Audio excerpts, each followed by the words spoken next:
Welcome to China Truths. In this episode, we will bring you the following story. CCP covers up highly lethal avian influenza outbreak. Now, let's dive into the details. China Truths. CCP covers up highly lethal avian influenza outbreak. Currently, the world is monitoring the human infections of the avian influenza virus H5N1. As of the end of last year, the United States reported 66 cases, and China reported 1 case. China is controlling the information about the epidemic. An industry insider revealed that he had come into contact with no less than 100 cases.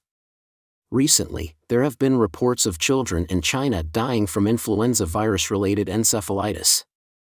Among them, acute necrotizing encephalopathy is considered by the medical community to be the most serious complication of the influenza virus.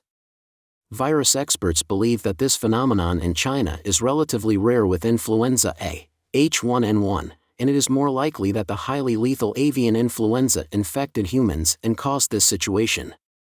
According to the United Nations website on January 7, the United States reported its first death from human infection of H5N1 avian influenza virus on Monday. The World Health Organization said on Tuesday that the risk posed by the virus to the wider population remained low and that the H5N1 virus is not circulating among humans but is infecting people who have contact with poultry or cows. Data from the U.S. Centers for Disease Control and Prevention website show that in 2024, 10 states in the United States reported a total of 66 cases of human infections with the H5N1 avian influenza virus. According to public information released by the United Nations Health Organization, the H5N1 virus is still an animal virus that mainly infects animals. Since 2003, nearly 900 human infections have been reported, more than half of which have been fatal. The H5N1 virus is evolving and may become more easily spread between humans. If that happens, it could start a new flu pandemic, as happened with the H1N1 pandemics in 1918 and 2009. According to the Risk Assessment of Public Health Emergencies in China in December 2024 by China's Center for Disease Control and Prevention, as of November 30, China has reported 23 cases of human infection with 5 subtypes of avian influenza, including 17 cases of H9N2, 3 cases of H5N6, 1 case of H10N3, 1 case of H10N5 and H3N2, and only 1 case of H5N1 avian influenza was detected in Guangxi province. According to the China's CDC's weekly epidemic monitoring report from week 49 to week 52, there were no new cases of human infection with avian influenza H5N1. However, according to an industry insider in China working in epidemic prevention and surveillance whose specific information is withheld for security reasons, H5N1 has already become prevalent in China. He said that there is no need to look at the official announcements. There are currently a variety of respiratory diseases circulating, collectively referred to as X. If it happens, you can consider the new coronavirus variant, human hemiplegia, an H5N1. There is no doubt that H5N1 will become a very powerful player among many viruses in the future. He warned, "I have come across no less than 100 H5N1 cases in China. No matter what virus it is, let people around you establish safe zones and safe relationships."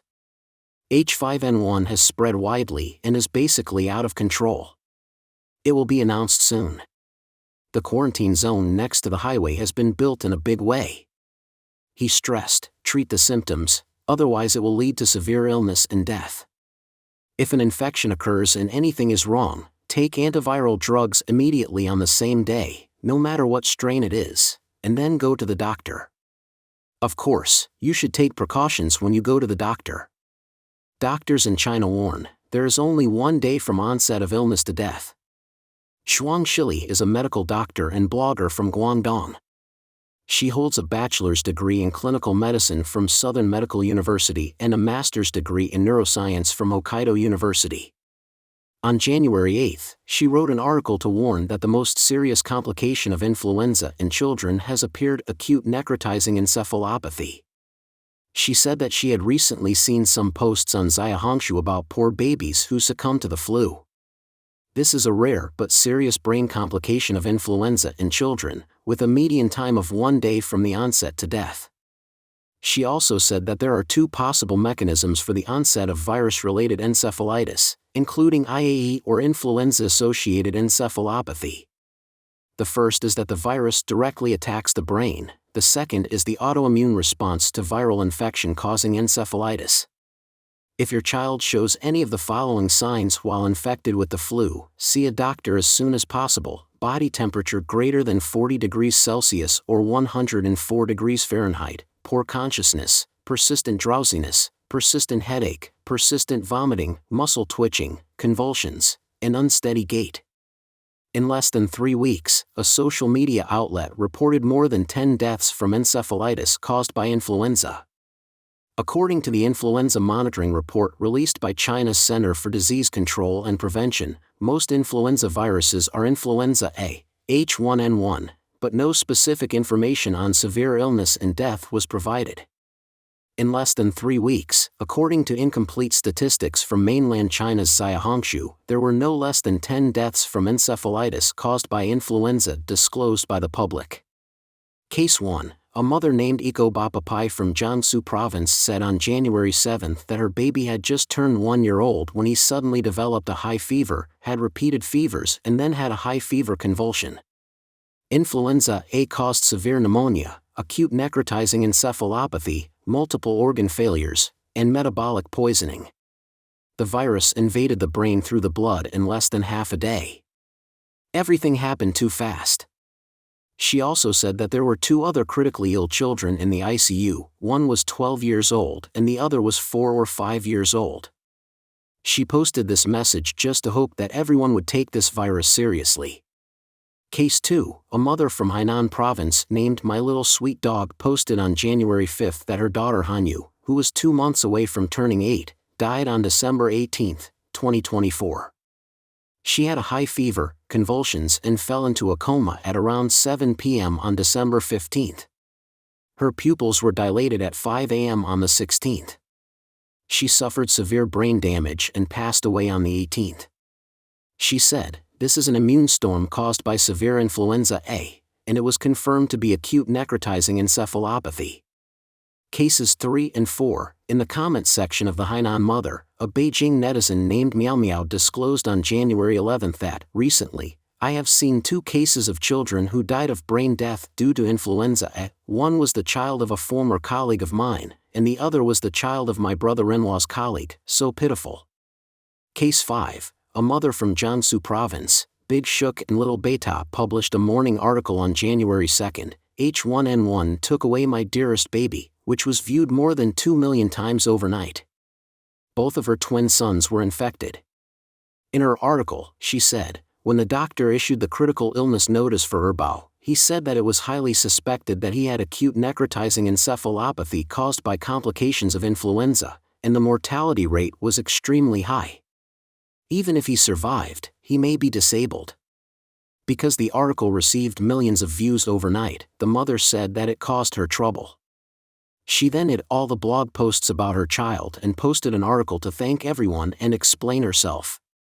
Case 6. A mother named Xiao Miao from Fujian province wrote on December 27, "My baby passed away today. I thought it was just a common fever, but it suddenly reached 40 degrees. I rushed to the emergency room and asked to be hospitalized. While I was checking in, my baby had a seizure. We tried to save him in the hospital, but he still didn't recover after the injections. His blood oxygen level was also very low, so we immediately sent him to the intensive care unit. He never came out again." The doctor explained that the virus had entered his brain, leading to multiple organ failures, and he left me completely. Cases 7 and 8. A netizen named Xiong Swayer from Nanjing, Jiangsu province, disclosed in the comments section on January 9 that a first-grade student in the primary school in front of our house passed away. The influenza A virus entered his brain, and this was not the first case in Nanjing. There's also a school in Gulu where a child was brain dead. Cases 9, 10, and 11. A Beijing mother wrote on December 27 about the tense experience of her child being rushed to the hospital for treatment after contracting influenza A. She also disclosed in the comments section on December 29, "We heard in the hospital that because of this wave of virus attacks, 3 children died that day after failed rescue efforts, so we were so scared that we rented a bed in the hospital lobby." Dr. Ma, deputy director of the pediatric department of a third-level public hospital in mainland China, also posted a video on January 6 to remind people, "I am not exaggerating.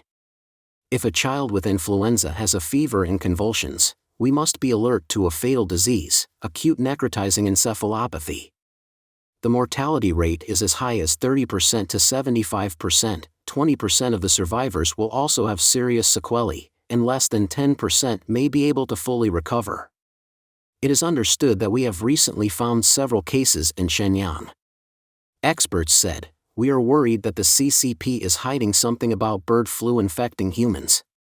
Lin Xiaoxiu, an American virology expert and former director of the virology laboratory of the U.S. Army Institute of Research, said in an interview that, "What I am most worried about in China's current epidemic is whether the cases of human infection of avian influenza in China will become a sustained transmission from person to person." He analyzed that judging from the current spread of avian influenza in China, there are multiple virus strains, including H5N1, H5N6, H7N9, and H9N2, at least these 4. Among them, the spread of H9N2 and H5N6 among poultry in China has become a common phenomenon. He analyzed that Shanghai has banned the sale of live poultry, which means Shanghai's public health department has noticed that avian influenza may spread among the population, which is why it ordered a ban on the sale of live poultry. So, is it possible that what the public health department in Shanghai has done is ahead of the National Health Commission of China? Is it possible that the National Health Commission is hiding something? So I think this is a very worrying thing overall. Different strains of avian influenza viruses in China have also experienced recombination. I have also seen reports mentioning the H5N6 virus strain, its internal protein, and its 6 internal genes. The proteins expressed by the fragments have all been replaced by H9N2, creating a recombinant virus strain, he said. I think it's also a big question of how infectious this strain is in the human population, and now we have seen children die from influenza-associated encephalitis, so this situation is not something that ordinary influenza A can easily bring. He stressed that influenza A, such as H1N1, may cause influenza-related encephalitis, or even acute necrotizing encephalitis, but this is very rare. It is not as serious as the current situation in many places in China. This situation is not quite right. If the proportion is high, then I think it is more likely that avian influenza has infected humans, especially highly lethal avian influenza virus strains such as H5N6 or H5N1. Finally, he called for international attention. Is the Chinese government hiding something about the human infection of bird flu? This is particularly worrying. The world should pay more attention to this. In addition, bird flu infected people in the United States last year. The number of cases has also suddenly jumped. Why is this happening? I think the reasons behind this need further investigation. That's it for this episode. Thank you for watching.